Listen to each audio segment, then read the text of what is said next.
Good day, folks. Welcome back to another tying video.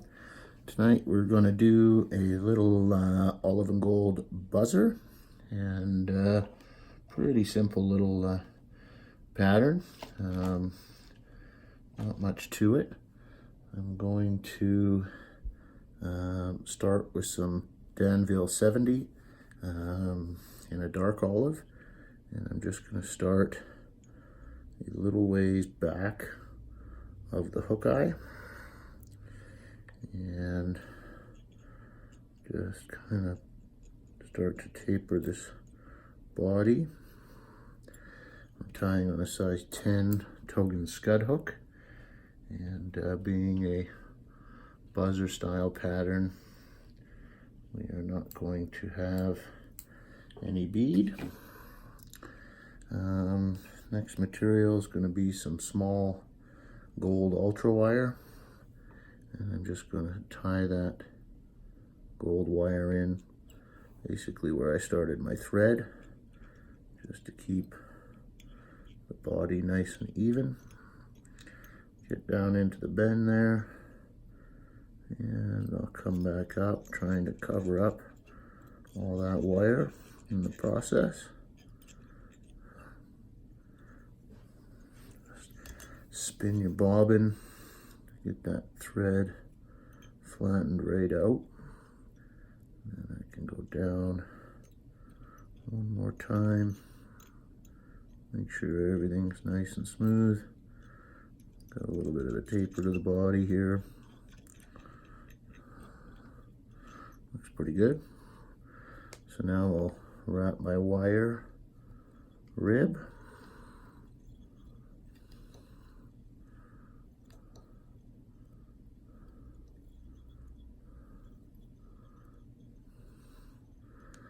Just like so.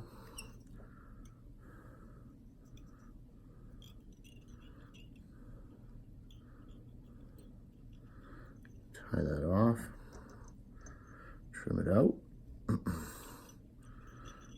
Okay, so now we've got a little bit of a thorax to build up here.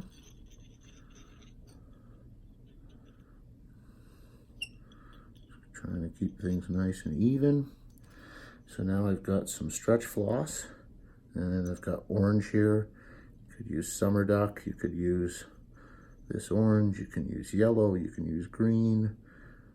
Pink is a cool little hot spot, but feel free to play with the colors. This is just keeping things fairly natural with these two colors. So once I get it tied in, I'll allow one piece to go to each side and just split that hook. So you can see I've got this one here and one out this side. And I'll just kind of continue to build this up. We want that thorax to be a little bit pronounced. And I'm going to grab some Mirage opal tinsel, and this is a medium size. If you tie these bugs on the 14s and 16s, you'll want to use the small, or you can use Flashaboo. So I'm just tying this on basically dead center on the top, and I'm just going to check that, make sure it's centered. That looks pretty darn good. Just flatten that thread and cover up any of the tinsel on top. Make sure everything's covered on the bottom, which it looks like it is. And then I'll just pull that down, one or two wraps over top, one in front, and trim that out. And then I'll take my wing pads and just kind of pull them up and a little bit sideways. See better on this one when I do it. Pull that up and across. Just get it where I want it. Capture that. Have a look underneath. It's looking pretty good there. Might be a little a little tight actually.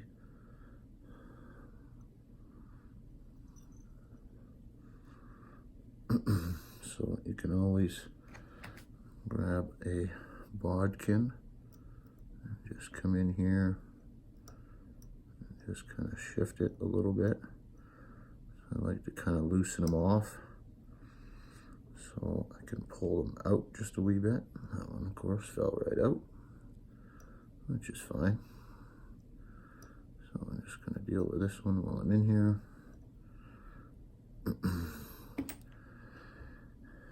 And then we'll just reattach this one. That looks good. So I'm just going to make sure those are nice and squished down. Sneak a couple wraps in front there. And give these a good pull and trim.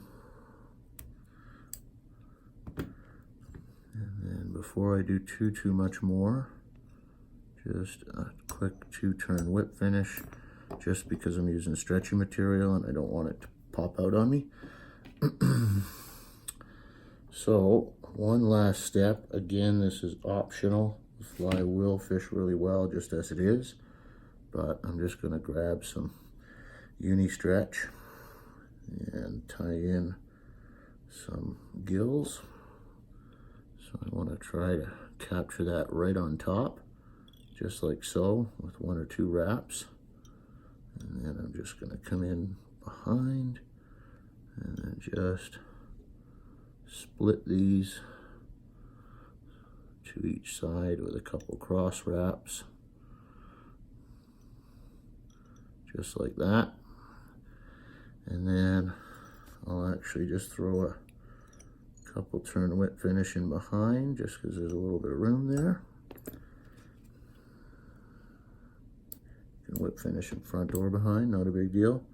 Pull these up, trim them flush, and you'll have a couple very natural looking split gills, and you've got a really realistic little chironomid pattern there. So super easy. These ones, again, you can coat with the resin and build this thorax up a little bit more, shine up the body, but I like that dull olive look just the way it is. So a little bit of crazy glue on there just to hold everything together, and that is about all there is to it. So super simple, super easy little pattern, but definitely have some of the non-bead-headed versions with you. Awesome on Clearwater lakes, and wicked for picky trout. So that's the olive and gold buzzer. Thanks very much for watching. Give us a thumbs up if you liked it. Subscribe if you haven't. And until the next one, cheers and tight lines.